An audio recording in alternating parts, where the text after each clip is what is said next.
स्वागत है आप सभी भक्तों का। आज हम नरसिंह मेहता जी के पावन चरित्र को सुनेंगे। भगवान की ये पावन कथा हम जीव मात्र का कल्याण करने वाली कथा है। सभी का मंगल हो, सभी का कल्याण हो, इन्हीं मंगल कामनाओं के साथ कथा शुरू करते हैं। ये जो कथा है नानी बाई का मायरा कहा जाता है। इस कथा को जो सुनता है, जिस प्रकार नानी बाई के संकट दूर करने के लिए स्वयं भगवान पधारे थे, उसी प्रकार जब हम इस कथा को श्रद्धा से सुनते और सुनाते हैं तो हमारा संकट दूर करने भी स्वयं भगवान आते हैं। बस ये एक भक्त की आस्था है, एक भक्त का विश्वास है। ये कहानी एक सच्ची कहानी है। श्री कृष्ण के भक्त नरसिंह मेहता जिन्होंने किए थे रास लीला के दर्शन। नरसिंह मेहता भगवान श्री कृष्ण के परम भक्त और गुजरात साहित्य के आदि कवि थे। उनका जन्म 1414 ईस्वी में गुजरात के जूनागढ़ में तलाजा ग्राम में हुआ। बचपन में ही इनके माता पिता का देहांत हो गया था। बचपन में इनका पालन पोषण इनकी दादी जी ने किया था। कहते हैं कि 8 साल की आयु तक इन्होंने बोलना शुरू नहीं किया था। एक बार यह अपनी दादी जी के साथ भगवत कथा सुनकर आ रहे थे। रास्ते में दादी जी को एक संत मिले। दादी जी ने संत को इनके ना बोलने के बारे में बताया। संत जी ने नरसिंह के कान में श्री कृष्ण का मंत्र बोला। उसके पश्चात उन्होंने बोलना शुरू किया। तभी से नरसिंह के मन में कृष्ण भक्ति का बीज अंकुरित हो गया। दादी जी के देहांत के पश्चात वह अपने भाई भाभी के साथ रहने लगे।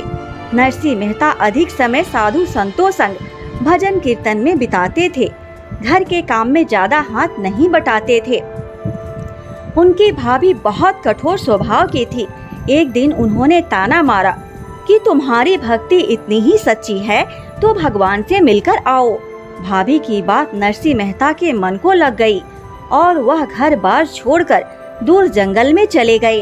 उन्होंने जंगल में स्थित मंदिर में शिवलिंग को अपनी बाहों से भरकर संकल्प लिया कि जब तक भगवान शिव मुझे स्वयं दर्शन नहीं देंगे तब तक मैं अन्न जल ग्रहण नहीं करूंगा।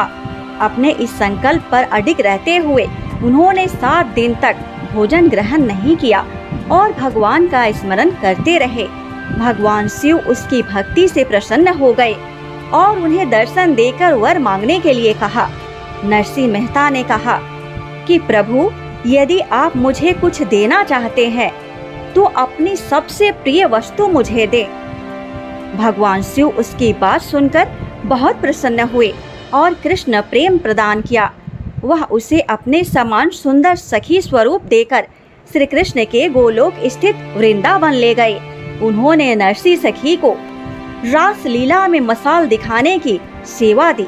रास मंडल में अनगिनत सखियों के संग श्री राधा कृष्ण की अद्भुत रास लीला देखकर वह भाव विभोर हो गए। नरसिंह सखी को देखकर श्री कृष्ण जान गए कि आज शिव जी के संग कोई नई सखी रास लीला देखने आई है। रास के पश्चात भगवान शिव ने नरसिंह सखी को वापस जाने के लिए कहा। उन्होंने कहा कि मैं तो राधा मोहन पर अपने प्राण न्यौछावर करना चाहता हूँ। भगवान श्री कृष्ण ने नरसिंह सखी को अपनी भक्ति रस का पान कराया और उन्हें दिव्य करताल देते हुए आज्ञा दी कि जैसी रास लीला का तुमने दर्शन किया है उसका गुणगान करो। पृथ्वी के नर नारियों को भक्ति रस का पान कराओ। तुम जब भी मुझे स्मरण करोगे मैं तुमको दर्शन देने आऊंगा। नरसिंह मेहता ने अपनी भाभी को अपना गुरु मान लिया, क्योंकि उनके कटु वचनों के कारण ही वह घर छोड़कर गए, जिस कारण उन्हें भगवान शिव के दर्शन हुए और उन्हें श्री राधा कृष्ण की अनुपम रास लीला देखने का सौभाग्य प्राप्त हुआ। तपस्या पूरी होने पर वह भगवान की आज्ञा से वापस लौट आए और अपनी पत्नी और बच्चों सहित अलग रहने लगे। भगवान श्री कृष्ण की दी हुई करताल से वह श्री कृष्ण का गुणगान करते रहते। उनकी पत्नी ने उन्हें कोई काम करने के लिए कहा, लेकिन उनका भगवान के भजन के सिवाय किसी काम में मन नहीं रमता था। श्री कृष्ण के प्रति उनकी भक्ति इतनी अटूट थी कि उनका मानना था कि वही उनके सारे अभाव दूर करेंगे। श्री कृष्ण ने समय समय पर अपने भक्त के काम स्वयं किए। एक बार नरसिंह मेहता की जाति के लोग कहने लगे कि तुमको अपने पिता के श्राद्ध का भोज कराना चाहिए। श्री कृष्ण की कृपा से सारा इंतजाम हो गया, लेकिन घर में घी कम था। जब घी लेने गए तो रास्ते में साधु संतों की टोली संग भजन कीर्तन करने में रम गए। जब उन्हें घर का ध्यान आया तो रात हो चुकी थी और घर पर रखे भोज का ध्यान आया। घर जाकर उन्होंने पत्नी से देर से लौटने के लिए क्षमा मांगी। पत्नी कहने लगी, आप कैसी बातें कर रहे हैं, आपने ही तो स्वयं अपने हाथों से सभी को भोज करवाया था। नरसिंह मेहता समझ गए कि मैं जिसके भजन में मग्न था वही स्वयं मेरा रूप धारण कर सब काम कर गया है। एक बार कुछ भक्तों को द्वारका जाना था। वह पूछने लगे कि आपके नगर में कोई है जो द्वारका में 500 रुपए की हुंडी लिख दे। कुछ शरारती लोगों ने उन्हें नरसिंह मेहता का पता बताकर कहा कि उनकी द्वारका में बहुत प्रसिद्धि है। वह तीर्थयात्री नरसिंह मेहता के पास आकर कहने लगे कि आप 500 रुपए की हुंडी लिख दो, हम वहां जाकर हुंडी ले लेंगे। नरसिंह मेहता कहने लगे कि वहां मेरी पहचान का कोई नहीं है। लेकिन जब तीर्थयात्री नहीं माने तो उन्होंने द्वारकाधीश सामल शाह के नाम की हुंडी पर लिख दी। द्वारका पहुंचकर यात्रियों को सामल शाह नाम का कोई सेठ नहीं मिला तो उन्हें चिंता सताने लगी और वह सोचने लगे कि हमें वापस नरसिंह मेहता के पास जाना पड़ेगा। तब श्री कृष्ण ने स्वयं सामल शाह का भेष धारण कर भक्तों को हुंडी के पैसे दिए। नरसिंह मेहता को जब भक्तों से पैसे मिलने के बारे में पता चला कि वह समझ गए कि श्री कृष्ण ने उनका मान रख लिया। नरसिंह मेहता छुआछूत को नहीं मानते थे। वह हरिजनों के साथ बैठकर भजन कीर्तन और भोजन करते थे। वह बात उनकी बिरादरी को पसंद नहीं थी, लेकिन इस बात का उन पर कोई प्रभाव नहीं पड़ा तो उनकी बिरादरी ने उनका बहिष्कार कर दिया।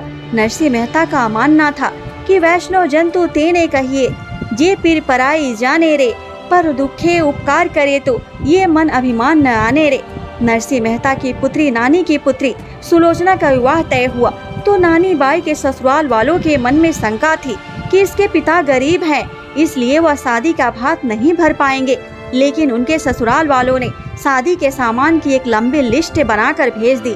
नरसिंह मेहता को इस बार भी विश्वास था कि श्री कृष्ण उनकी लाज जरूर रखेंगे। नरसिंह जी एक संतों की टोली और एक सेठ के साथ वहां पहुंचे।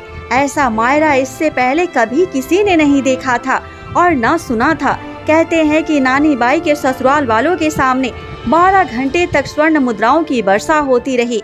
पूरा गांव हैरान था कि यह सेठ नरसिंह जी की मदद क्यों कर रहा है। किसी ने जिज्ञासावश पूछ ही लिया कि भाई तुम इस कंगाल नरसिंह की इतनी सहायता क्यों कर रहे हो। सेठ बोला कि नरसिंह का मुझ पर अधिकार चलता है। जब यह मुझे बुलाते हैं मैं दौड़ा चला आता हूँ। इनके काम करना मेरा कर्तव्य है। सेठ की बातें किसी और की समझ में चाहे आई हो न आई हो, लेकिन नानी बाई समझ गई कि उनके पिता के आराध्य श्री कृष्ण की ही यह सारी लीला है। इसलिए तो संत कहते हैं कि ईश्वर की भक्ति ऐसी करो कि कष्ट तुम पर हो और फिक्र ईश्वर को हो कि इसको दूर कैसे करना है। प्रेम से बोलिए श्री राधे श्याम की जय हो।